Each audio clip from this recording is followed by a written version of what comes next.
quels sont les choix que vous avez faits et qui ont été opérés, en tout cas, en termes de domaine, sous-domaine? Est-ce que, quelle stratégie vous avez, en sachant que vous continuez à développer des sites? L'un et l'autre, comment est-ce que ça s'est passé en termes de domaine, sous-domaine, choix?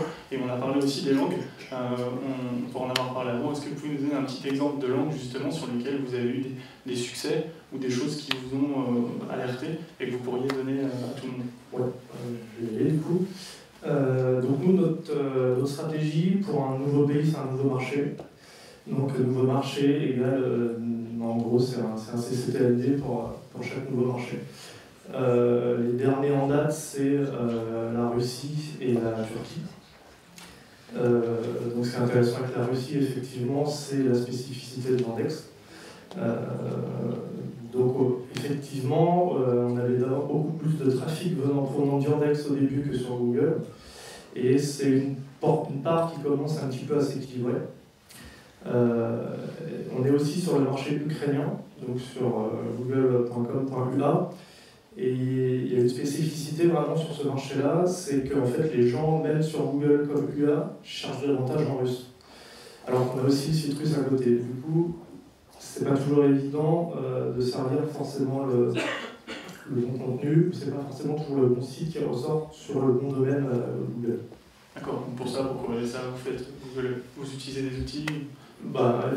Effectivement, on utilise les Webmaster Tools. Après, on verra ce que ça va donner pour d'autres pays. On a cité par exemple l'Autriche tout à l'heure, qui est un marché sur lequel on s'interroge aussi. Il y aura des spécificités d'adaptation linguistique, puisque c'est pas tout à fait. Il y a quelques spécificités linguistiques. Voilà, ça fait partie des spécificités locales. Merci. Donc nous, chez Via Michelin, on utilise aussi les CCTLD, donc pour tous nos sites internationaux. On a aussi des sous-domaines langues pour les pays multilangues, comme la Belgique ou la Suisse par exemple. Donc on a réservé le domaine viamichelin.be typiquement, et on a fr.viamichelin.be pour les Belges francophones et nel.viamichelin.be pour les Belges néerlandophones. Voilà. En termes de nouveaux pays, nous on fait aussi beaucoup de recherches. On identifie aujourd'hui des pays où on a des recherches, par exemple pour notre marque. Donc ça, c'est des choses qu'on peut voir sur Google Trends. On peut voir qu'il y a des gens qui tapent Via Michelin alors qu'il n'y a pas de site Via Michelin dans ce pays, par exemple en Roumanie ou en Hongrie. Voilà. Donc c'est des signaux qui nous disent qu'il y a peut-être des marchés, des choses à chercher dans ces pays-là. On regarde aussi beaucoup le trafic sur nos sites, donc la provenance des internautes. Et s'il y a des pays qui nous fournissent, on va dire, du trafic significatif, c'est des pays qu'on va attaquer clairement. Quand vous ouvrez un nouveau TLD, à chaque fois un nouveau nom de domaine sur chaque pays qui va arriver? Oui, toujours. Okay. Est-ce que tu peux nous parler de la problématique que tu disais ce midi sur la langue, justement? C'est quelque chose de très intéressant. On va demander à Laurent après aussi comment est-ce que ça fait partie des recommandations qu'il donnerait. Vous créez, donc il y a des pays effectivement sur lesquels il va y avoir plusieurs langues, je pense à la Suisse par exemple, donc on a effectivement le français, l'allemand, l'anglais. Ce qui est intéressant chez Via Michelin, c'est que vous avez créé pour chaque langue, finalement sur l'extension de base que vous aviez, donc j'imagine .ch, un sous-domaine pour chaque langue. Est-ce que tu peux nous parler de ça? Pourquoi ce choix-là? Alors tu nous as dit que c'était via l'analytics et puis on demandera juste après à Laurent si c'est quelque chose d'assez classique ou recommandé finalement par rapport à ça. Donc c'est un choix, il y a deux choix finalement, soit si on a un domaine réservé, donc soit on travaille avec des répertoires langues, soit on fait des sous-domaines. Nous on a tout simplement trouvé que c'était plus facile pour notre gestion interne déjà de faire du sous-domaine. Les sites sont anciens, donc on a pensé aussi à Google Master Tools, au fait de pouvoir les déclarer. Donc maintenant on peut tout à fait cibler un pays par les répertoires, mais à l'époque on avait décidé c'était plus facile pour nous d'avoir des sous-domaines. Justement Laurent, c'est ce que tu disais au moment où tu as parlé de la déclaration des domaines et sous-domaines. À un moment tu as montré le tableau d'Aleda avec justement les différents avantages, inconvénients par rapport aux domaines, sous-domaines et sous-dossiers. Tu disais, toi, que c'était plus simple, selon toi, avec un sous-dossier. Là, on a deux exemples qui ne sont pas forcément contraires, mais on a des pratiques. Est-ce que c'est des pratiques classiques? Est-ce que c'est des pratiques... C'est des pratiques tout à fait classiques, mais c'est pas parce que tout le monde le fait que c'est bien. Un sous-domaine, honnêtement, moi, je ne vois plus aucun intérêt aujourd'hui. Le fait que ce soit Alors l'idée que ce soit un domaine séparé, parce qu'on est tous en sous-domaine, hein. www c'est un sous-domaine.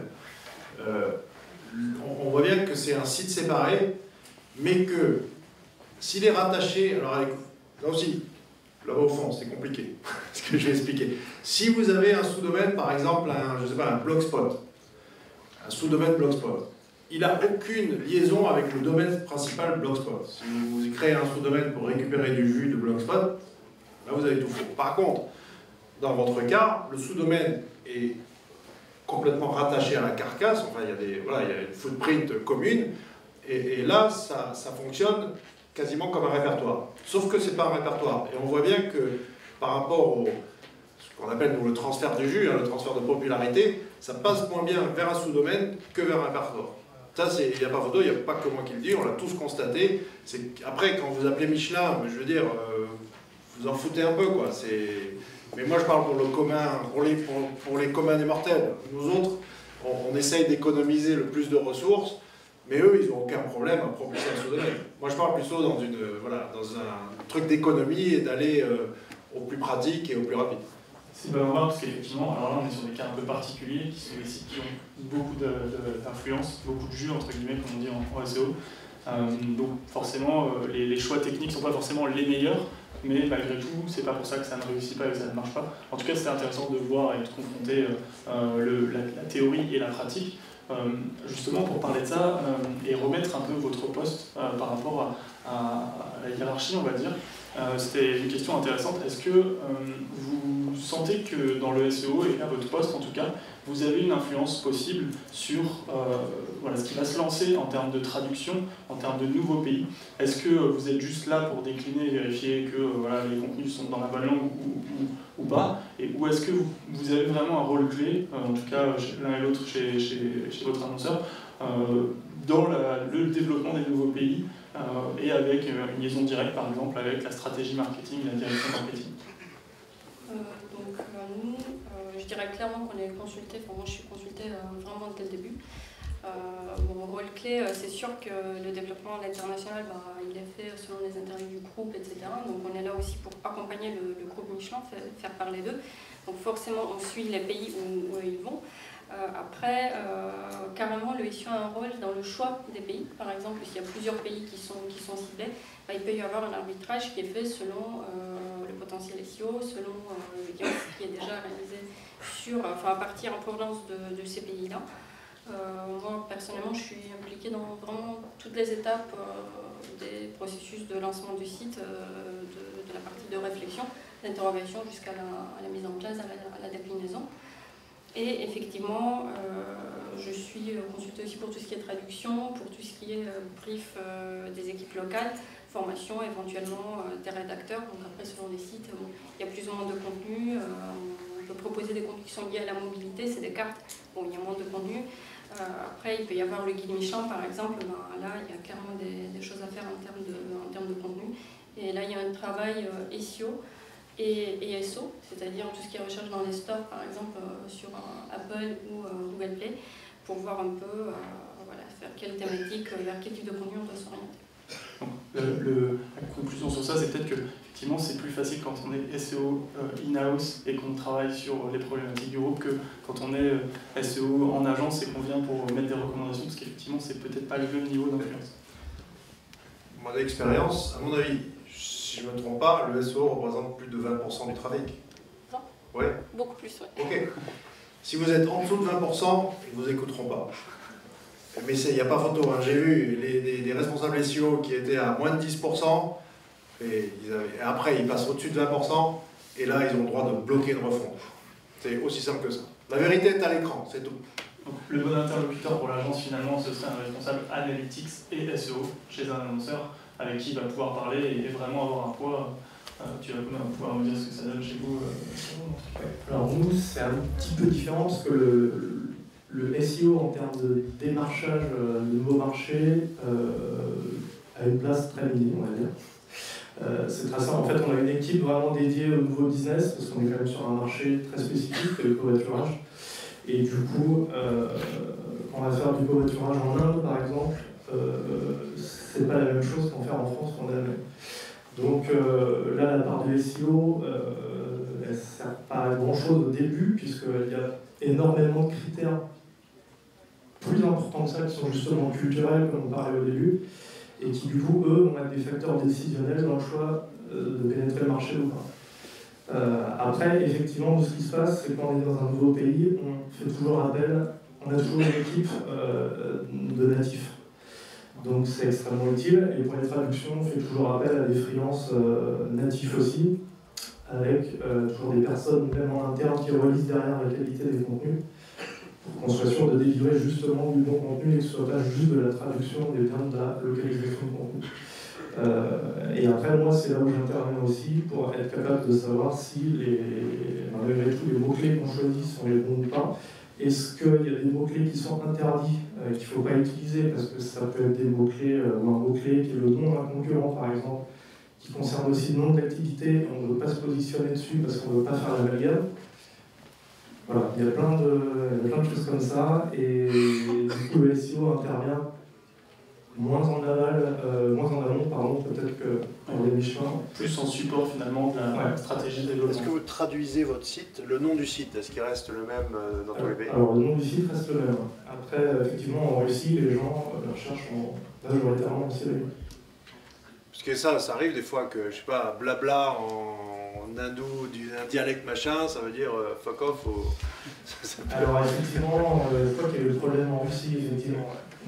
Mais on va pas trop en parler. On va parler de ça justement, la culture, c'est très important en fait. Laurent l'a bien cité dans la présentation. Je crois que vous avez tous les deux des exemples sur justement le choix des mots-clés, le choix des expressions, dans le cadre d'un déploiement sur un pays à l'étranger. Il y a quelque chose qui est très important, effectivement, il ne faut pas faire du littéral dans la traduction et le choix de ces mots-clés. Alors, est-ce que vous pouvez l'un à l'autre nous expliquer comment vous choisissez les mots-clés, et puis aussi nous donner les exemples qu'on a déjà vus ensemble, qui sur, par exemple, voilà, des business que vous avez lancés et sur lesquels vous vous êtes rendu compte que finalement, il fallait aller chercher une traduction via quelqu'un qui était natif, parce que c'est plus compliqué à comprendre quand on est français ou qu'on parle effectivement 2 ou 3 langues, comme l'a dit tout à l'heure Laurent dans la présentation. Pour la recherche de mots-clés, moi j'utilise, comme tout le monde je pense, Google AdWords déjà. Après, je fais beaucoup de veille sur les sites concurrents dans les pays, donc pour voir un peu quels sont les wordings qu'ils utilisent sur leur site. Je regarde aussi beaucoup les avis sur nos applications, si jamais on a des applications qui sont déjà disponibles dans les pays, parce que c'est intéressant, et même les avis sur les applications concurrentes, parce que ce que disent les gens finalement, c'est des mots-clés qui leur viennent naturellement à l'esprit, donc ça permet de faire un premier tri. Et ensuite, bon, je regarde sur Google AdWords le volume de recherche, je compare, je peux demander l'avis des équipes locales, effectivement. Et puis ensuite, selon les cas, soit on a des traductions, soit on peut avoir carrément du contenu créé par des locaux. Typiquement pour le guide Michelin, donc en Allemagne, on a une équipe qui va créer du contenu, en France, on a une équipe qui va créer du contenu. Donc heureusement, on n'a pas forcément géré ça par des traductions, c'est une chance. En revanche, pour la mobilité, pour Via Michelin, carte et itinéraire, là c'est plus des traductions. Et donc là c'est Google AdWords, ainsi de suite. En termes d'exemples de choses rigolotes qui a pu nous arriver, c'est justement la notion d'itinéraire. Donc Via Michelin propose le calcul d'itinéraire depuis n'importe quelle destination en Europe, et même ailleurs qu'en Europe. Et en fait, pour nous, c'était vraiment notre cœur de métier, l'itinéraire. Et on n'a même pas pensé au début que dans d'autres pays, les gens pourraient avoir une autre vision sur l'itinéraire, ou pourraient chercher un itinéraire en cherchant autre chose comme mot-clé, comme itinéraire ou trajet. Et on s'est rendu compte justement sur Google AdWords qu'en Italie, par exemple, il y avait un volume de recherche beaucoup plus important pour les termes liés à la carte que pour les termes liés à l'itinéraire. Alors qu'en France, c'est tout à fait comparable. Donc ensuite, nous avons regardé les parcours utilisateurs, on s'est rendu compte que les gens rentraient sur les pages cartes, donc on a une entrée iti, une entrée carte, et ils calculaient les itinéraires à partir de la carte. Donc ça veut dire que dans leur esprit, la carte avait aussi une notion de trajet-déplacement. En Pologne, par exemple, ils peuvent chercher distance d'une ville à l'autre, distance Paris-Marseille. Pour nous, on pense juste au nombre de kilomètres, alors que pour un Polonais, ça peut carrément vouloir dire un itinéraire. Donc voilà, du coup, on a orienté notre stratégie sur, on a plus travaillé les mots cartes dans les pays autres que la France. En France, on travaille beaucoup d'itinéraires, mais finalement, c'est quelque chose de très franco-français. Il faut toujours avoir à l'esprit qu'on ne parle pas à des Italiens, quand on parle à des Français, on ne leur vend pas tout à fait les mêmes services de la même façon. Effectivement, ça vient compléter. Jérôme, tu vas pouvoir nous en parler aussi. Je crois que c'est un exemple sur l'Allemagne, c'est ça, où effectivement, donc ce qu'on disait, la culture est importante, il faut savoir ce qu'on vient vendre sur le marché finalement avant même de choisir sa stratégie SEO. Est-ce que tu peux nous reparler un peu de l'exemple qu'on a déjà eu ensemble? Est-ce qu'il y a des pays sur lesquels vous arrivez, vous vous trompez complètement de vocabulaire du fait d'une traduction peut-être littérale? Tromper, peut-être pas tromper, mais disons ajuster. En fait, au niveau du mot-clé covoiturage, il y a certains pays pour lesquels il y a plusieurs mots-clés et où c'est pas toujours évident de savoir, de déterminer quel est le bon. En Allemagne, effectivement, il y a 2 mots-clés principaux et il y en a un qui a tendance plutôt à tomber un peu en désuétude par rapport à l'autre. Du coup, on a davantage optimisé le site, forcément sur celui qui est le plus utilisé. Aux Pays-Bas aussi, il y a plusieurs mots-clés qui sont dans des volumes beaucoup plus faibles. Et du coup, c'est pas forcément évident de savoir vers quel mot-clé il faut davantage se tourner. Donc, ce qui est pas mal aussi, c'est comme on fait de l'AdWords, c'est qu'on peut, grâce par exemple au Paid Organic Report qu'on a dans AdWords, on peut savoir en fonction des différents mots-clés sur lesquels on bide, quels sont les mots-clés qui performent le plus, à la fois en SEO et en AdWords. Donc ça permet de faire des choix. Peut-être que ce mot-clé-là va être plus tapé, mais qu'il va moins performer en termes de conversion derrière. Donc, ça permet aussi d'ajuster ses choix en fonction du vocabulaire à choisir. D'accord. Alors justement, tu parles d'analyse des conversions. Aujourd'hui, quelles sont les métriques que l'un et l'autre vous suivez au quotidien, de manière régulière, de manière mensuelle? Quels sont les outils éventuellement que vous avez mis en place pour suivre tout ça? Et puis, quel type de reporting vous avez sur la partie vraiment SEO, stratégique? Comment est-ce que vous mettez en place ces choses-là? Et quelles sont les actions finalement que vous menez régulièrement? Alors, de toute façon, c'est toujours un petit peu les mêmes choses dans SEO, hein, c'est positionnement, trafic, conversion. Donc forcément, on suit le positionnement des mots-clés principaux pour tous les pays, avec Météo. Ensuite, on utilise surtout Google Analytics pour tout ce qui est trafic. Alors, on a parlé effectivement tout à l'heure de Yandex Metrica pour la Russie. On ne l'a pas encore déployé, mais apparemment c'est des choses intéressantes. Je laisserai Valentine en parler. Et pour tout ce qui est conversion, on utilise aussi Google Analytics. On définit des KPI qui sont le nombre de sign-up, le nombre de personnes qui vont signer sur notre site, le nombre de personnes, le nombre de publications qu'on va avoir, le nombre de personnes qui vont être transportées selon les différents leviers d'acquisition. Ok, merci. Donc nous, ça sera à peu près pareil. Hein. Donc, il y a tout ce qui est positionnement, avec mes positions. Voilà. Il y a bien sûr Google Master Tools, que je suis vraiment quotidiennement pour la partie alerte et statistique sur le crawl. Nous avons aussi des outils développés en interne qui nous permettent de suivre le crawl des moteurs de recherche de manière quotidienne et vraiment en profondeur. Donc des codes qui reçoivent des codes d'erreur ou autres, jusqu'au type de pages qui sont collées exactement par jour, par heure, etc.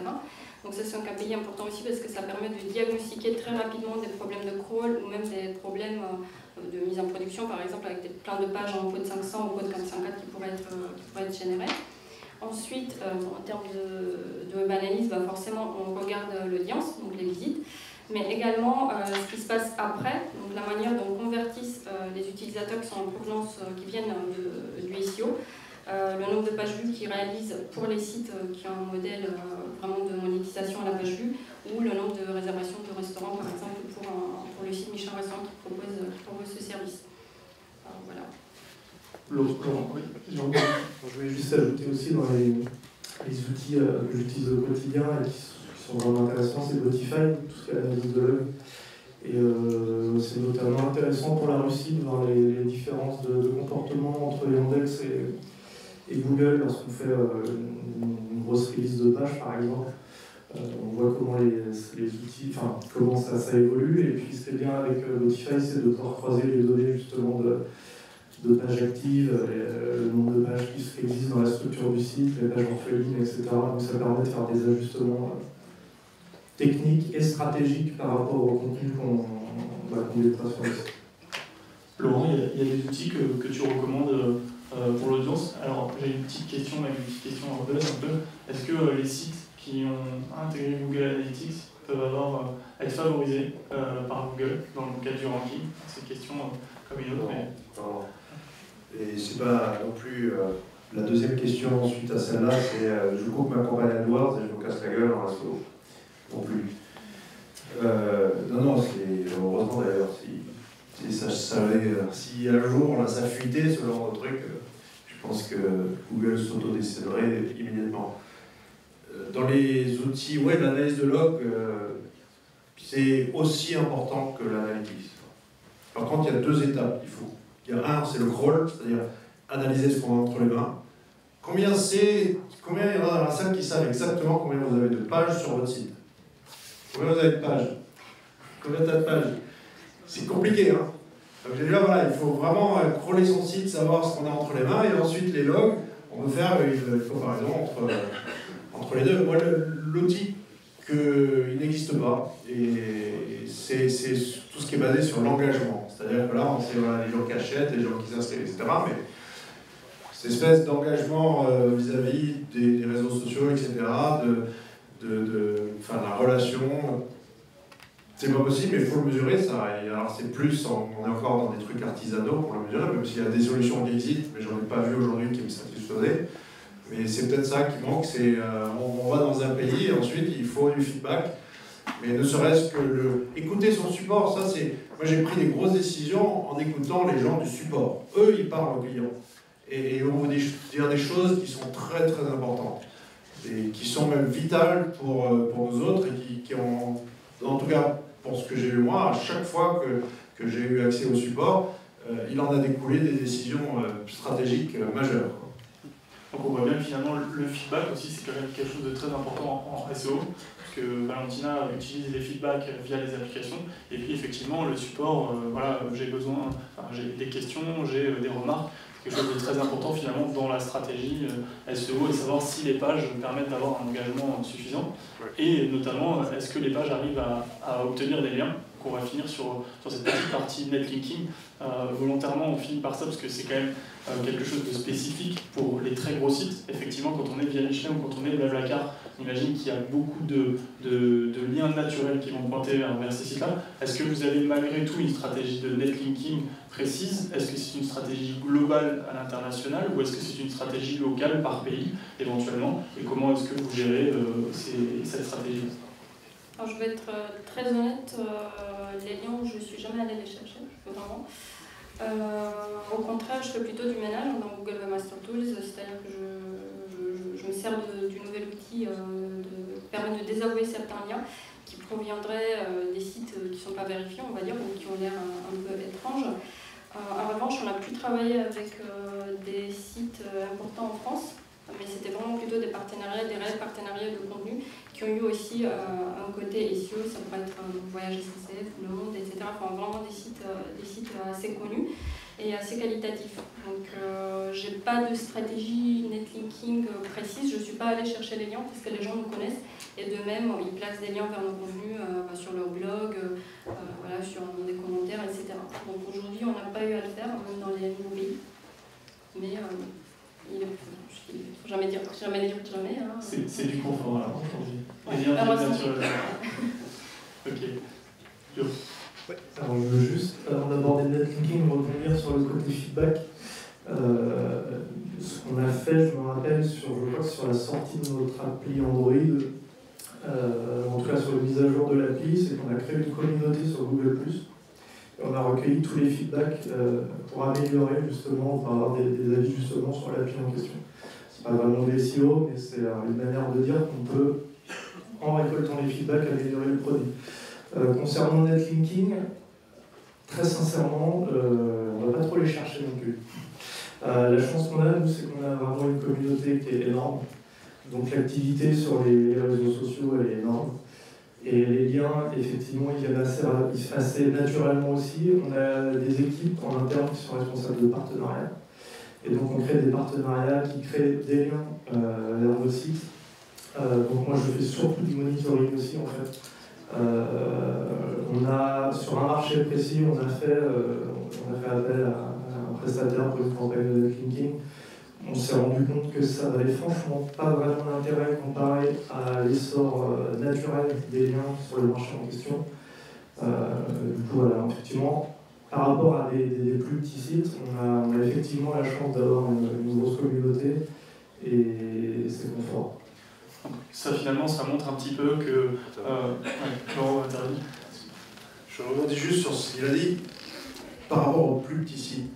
Ça veut dire, j'en connais plein de gros, et il y en a plein qui se sont fait choper avec le pantalon baissé. Google s'est fait choper à acheter des liens. Enfin, c'était l'agence qu'ils avaient embauché, machin, au Japon. Et ils se sont auto-punis eux-mêmes, ils se sont laissés le PageRank, c'est pour Chrome, je crois. Donc c'est pas vraiment par rapport à la taille, mais c'est plus par rapport à l'état d'esprit. Ce sont des gens qui font quelque chose de bien, qui je veux dire, qui essaient, ils sont pas forcément toujours dans la transaction, ils apportent un véritable service dans les deux cas.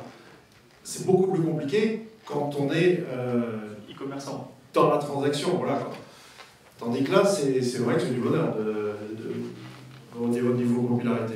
Mais c'est beaucoup plus compliqué pour la plupart des autres. Après, ça montre aussi quand même que les communautés sont une stratégie marketing comme une autre, c'est-à-dire créer une communauté, animer des espaces de contenu comme les blogs, faire de la vidéo, faire ce genre de choses, amène naturellement finalement du lien. Je pense que tu le fais aussi via ton blog très clairement. C'est des choses qui ne sont pas forcément du SEO, proprement parlé, de l'optimisation technique, d'optimisation ou de l'optimisation, mais qui sont vraiment de l'animation d'une communauté qui va ensuite créer du contenu et va potentiellement générer des liens qu'on appellera naturels finalement pour tout ça. Ouais, mais ça c'est le joli discours. Après, si je vais vous donner un seul conseil, c'est en fait un pivot à 180 degrés. D'ailleurs, c'est pareil mais différent. Qu'est-ce qu'on faisait avant? On prenait une URL, on prenait un site et on allait le coller partout. Spammer les commentaires de blog, les annuaires, etc. Moi, en fait, et c'est ce que je fais moi, c'est ce que j'ai toujours conseillé, simplement aujourd'hui, je vais vraiment formaliser et j'oblige les gens à faire ça. Pourquoi? Parce que ça ne marche plus, les autres trucs un petit peu trop agressifs. Mais si on prend en fait l'individu, d'accord? Et autour de cet individu, il y a un écosystème. Vous avez votre compte Twitter, Facebook, machin, tout ça. Et vous avez ce qu'on appelle la digital footprint, votre empreinte numérique. Vous avez votre vie sur Internet. Vous êtes directement ou indirectement rattaché à un site. C'est-à-dire soit vous bossez pour le site, soit vous êtes ambassadeur ou vous avez des affinités avec ce site. Et si au sein de votre empreinte numérique, vous propagez une URL, ça c'est complètement naturel. Et ça marche aussi bien que d'aller prendre l'URL et la foutre partout. C'est-à-dire, si je prends deux exemples très simples pour terminer, vous avez deux commentaires de blog. Un qui est fait par un référenceur qui va poser un commentaire pour avoir du lien et qui va faire tous les commentaires de WordPress parce qu'il a chopé la footprint et que voilà. Ou alors vous avez un commentaire qui est posé par un individu qui, au sein de son empreinte numérique, a posé un lien là, mais il est dilué au milieu de tout un tas d'autres informations qui ne sont pas SEO. Le deuxième exemple, lui, il marche merveilleusement bien, quoi. Alors, moi, la difficulté que j'ai, c'est que j'ai pu former des gens dans des grosses boîtes ou des petites boîtes, tout ça, mais les vrais gens, ils obéissent pas bien. C'est beaucoup plus facile de construire des robots, ce qu'on appelle des personas, et on arrive aujourd'hui quasiment à automatiser ça. Voilà, c'est les Sims, mais googlez Zeno Poster, par exemple, Z-E-N-O Poster, et vous allez voir que vous pouvez complètement simuler la vie de quelqu'un. Vous pouvez, et je vous jure que vous n'allez pas voir la différence entre des robots et un véritable humain. Merci pour le conseil. Vous allez voir tout ça. Est-ce que vous avez des questions? On va passer aux questions 5-10 minutes. Oui. J'en ai une assez rapidement en fait, sur vos retours d'utilisation sur les GTLD. Si vous avez vu passer ça, il y a une problématique intéressante. Un point Paris par exemple, il y a une géolocalité, en fait, la localisation. Et, si vous avez des retours d'expérience. Encore une fois, la vérité est à l'écran. T'en vois, toi, dans les résultats de recherche, ce truc-là? Pas encore, mais c'est intéressant. Enfin, même les autres, hein. Même les autres. On parle là des récents, mais d'autres TLD un peu exotiques qu'ils ont lancés, moi je ne les vois jamais. .com, .org, .net. ça s'arrête là, pour les autres. Est-ce que c'est prévu chez Google car chez les Michelin d'utiliser ces extensions-là particulièrement ou pas du tout? Non, non, pour l'instant. Pas mieux. Ok, voilà, Une petite question pour Jérôme. Je voulais savoir qu'est-ce que tu proposais toi de ton côté au niveau des partenariats pour justement le site. En fait, c'est pas moi qui gère ça. Il y a des personnes dans chaque pays qui sont responsables de mettre en place des partenariats. En fait, les personnes qui gèrent ça, elles font ça par rapport à l'intérêt réciproque qu'on peut avoir de mettre en place ce partenariat. Si je vais prendre pour la France, par exemple, ça va être un partenariat avec Michelin, par exemple. Ça va être un partenariat avec Info Concert, sachant qu'on est présent sur quasiment tous les festivals en France. Du coup, on a monté le genre de partenariat et on propose à un internaute qui veut aller à un concert, par exemple, d'y aller en covoiturage. Donc, ils vont mettre notre widget en fait en place sur leur site. C'est ce genre de choses voilà, c'est comme on voit le partenariat comme ça en fait, dans un échange vraiment intéressé pour les deux parties. Si, un truc, j'ai oublié d'en parler dans la presse, mais dans ces échanges, encore une fois, il faut bien s'inspirer de la culture. C'est-à-dire, vous demandez un partenaire en France, vous savez systématiquement que vous allez avoir un refus ou que les gens ne vont même pas vous répondre. Ça fait partie du process. C'est-à-dire, vous savez que, voilà, on va d'abord buter contre un mur et qu'il va falloir passer par-dessus ce mur. Si vous faites ce qu'on appelle de l'outreach dans les pays du Nord, il y a des lois très très strictes par rapport aux spams, aux emails non sollicités. Mais par contre, tout le monde vous répond. Toujours. Voilà, ils sont très polis et d'ailleurs, ils ne comprendront pas si vous envoie quelque chose et que vous ne leur répondez pas. Parce qu'il y a ça aussi, il y a des gens qui envoient des demandes, vous leur répondez et ils ne répondent pas. Mais encore une fois, ouais, c'est vraiment une question de spécificité et eux, ils vont beaucoup plus loin parce que là, c'est dans l'intérêt commun, mais déjà à la base, essayez de. Il y a des informations, hein, vous pouvez le trouver de manière très facile en cherchant, mais essayez de vous imprégner de la culture des gens par rapport à la manière de les contacter, tous les process ne serait-ce si vous regardez tous les process de relations presse et public, comment les attachés de presse s'y prennent pour faire leur job, ça fait depuis bien avant le web qu'elles font leur job, et vous allez très rapidement trouver des ressources pour vous expliquer quelle est la culture et de quelle manière il faut procéder pour contacter des gens dans tel ou tel pays. Parce que ça ne se passe pas du tout pareil partout ailleurs. Merci. Laurent. Est-ce qu'il y a d'autres questions avant d'entamer la suite de l'après-midi? C'est l'apéro maintenant. Allez, c'est parti pour l'apéro. Voilà. Merci encore une fois Laurent, Valentina et Jérôme pour la table. Merci d'être